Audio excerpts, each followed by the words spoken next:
ایران کے حوالے سے اپڈیٹ کریں گے۔ ایران کی وزارت دفاع کی ویب سائٹ پر ایک سائبر اٹیک ہوا ہے اور یہ سائبر اٹیک جو ہے یہ اسرائیل سے کیا گیا ہے۔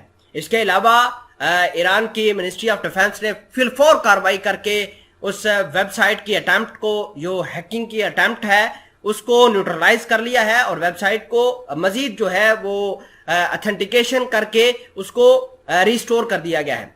دوسرے نمبر پر اہم بات یہ ہے کہ اسرائیل نے بیرون ملک جتنے بھی اپنے لوگ ہیں، اپنے شہری ہیں، ان کو وارن کیا ہے کہ ایران کی پاسدارانہ انقلاب آپ کے اوپر کسی وقت بھی اٹیک کر سکتی ہے، لہٰذا اپنے لیے کوئی پریکاشنز لیں اور حفاظتی اقدامات کیے جائیں تاکہ ان کی لائف، ان کی پراپرٹی سیکیور ہو جائے۔ خصوصاً ٹرکی کے حوالے سے یہ بات کہی گئی ہے کہ ٹرکی کے اندر ایک پوٹینشل تھریٹ ہے پاسدارانہ انقلاب کی، وہاں بہت ساری جڑیں ہیں اور وہ اسرائیلیوں کو نشانہ بنانے کی کوشش کریں گے۔ تمام تر چیزیں آج کی اس ویڈیو میں ڈیٹیل کے ساتھ ڈسکس کریں گے۔ چھوٹی سی گزارش ہے کہ آپ ہمارے یوٹیوب چینل حسنات ٹی وی کو سبسکرائب کر کے پاس موجود گھنٹی کے نشان کو دبا لیں تاکہ لیٹسٹ نیوز آپ تک بر وقت پہنچتی رہے۔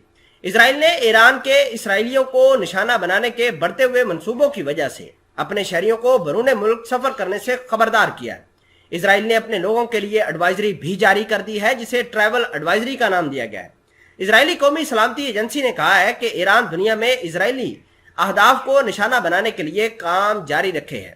رپورٹ کے مطابق اسرائیلی وزیر اعظم کے دفتر میں انسداد دہشت گردی کے ڈویژن نے آنے والے یہودی اطلاعات کے مطابق بیرون ملک سفر کرنے والے اپنے شہریوں کو ایران یا داعش کی طرف سے ان کے خلاف ممکنہ دہشت گرد حملوں سے متعلق انتباہ جاری کر دیا گیا ہے۔ حالیہ برسوں میں ڈویژن نے تنظیم اور دہشت گردوں سے ممکنہ خطرات سے خبردار کیا، لیکن اس بار انہوں نے خاص طور پر ایران کی طرف سے ٹرکی کا دورہ کرنے والے اسرائیلیوں کو مارنے کی حالیہ ٹھوس کوششوں کا حوالہ بھی دیا ہے۔ رپورٹ کے مطابق موساد کی براہ راست مداخلت کے بعد خیال کیا جاتا ہے کہ کچھ اسرائیلیوں کو ان ایران کے جنگجوؤں سے بچا لیا گیا تھا۔ ناظرین گرامی، اسرائیل کو بہت بڑا پوٹینشل تھریٹ بھی ہے۔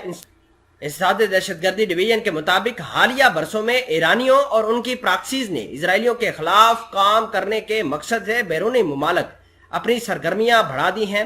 اندازہ ہے کہ مستقبل قریب میں ایران اسرائیل اہداف کے خلاف حملوں کو آگے بڑھانے کے لیے کارروائیاں جاری رکھے گا۔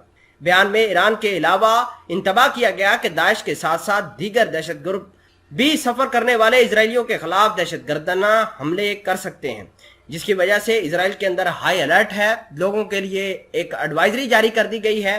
اور آپ کو یہ بھی بتا دیں کہ اسرائیل نے آج ایک اور کارنامہ کیا ہے۔ ایران کی منسٹری آف دفاع کے اوپر سائبر اٹیک کر کے اس کو ہیک کر لیا گیا تھا، بعد میں ایران نے انٹرونشن کر کے اس کو ریسٹور تو کیا ہے، لیکن اسرائیل نے اپنی طاقت منوانے کی کوشش کی ہے ایران کے خلاف کہ دیکھیے کہ ہم کیا کیا کر سکتے ہیں۔ آپ کی دفاعی جو ویب سائٹ ہے اس کو ہیک کر کے ہم اسرائیل کے جو لوگوز ہیں، اسرائیل کے سلوگنز ہیں، وہ انہوں نے دکھانے کی کوشش کی ہے۔